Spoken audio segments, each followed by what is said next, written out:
Am I the a-hole for telling this college guy's mom that her coming into his interview cost him the job? I am a hiring manager at a tech company and I was hiring for summer internships a little while ago. We had a guy, about 19 years old, applying for a summer internship between his freshman and sophomore years of college. It was a virtual interview over Zoom because of COVID.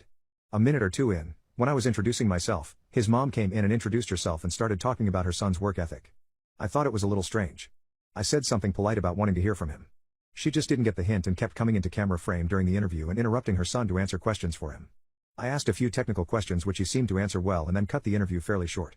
I thought that was all over and done with until I'd gotten an email from a woman, a month later, asking about her son's application. She seemed offended he hadn't gotten an acceptance or rejection. It bothered me. I felt bad for the kid honestly. Way back when I was a teenager, my mom used to pull the same crap, but luckily she only did that when I was 15 and working for a day camp, not when I was an adult applying for engineering jobs. But I felt like this poor kid was getting his chances ruined because his mom wasn't giving him the chance to apply on his own. I sent an email back saying I was not at liberty to send information about an application to anybody but the applicant.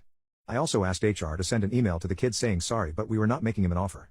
It is something we usually do, but his rejection email must have slipped through the cracks with all the COVID craziness. Anyway, after we sent that, I got a phone call from his mom. She had a forwarded copy of the email, and she was demanding answers. I said that I could not comment on the guy's performance in the interview with her as she was not the applicant.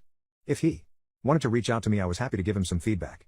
However, I could say that regardless of his performance, her presence in the interview took him out of consideration for the position.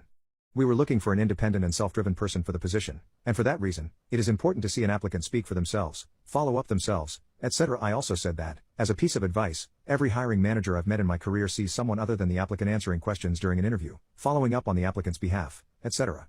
Would also put their resume in the do not hire pile. Since, while the applicant may be skilled and motivated, they need the ability to demonstrate those traits themselves. She effing blew up at me over that, kinda cussing me out to the point where I hung up. Am I the a-hole for how I handled this? Maybe I should have kept my mouth shut way earlier.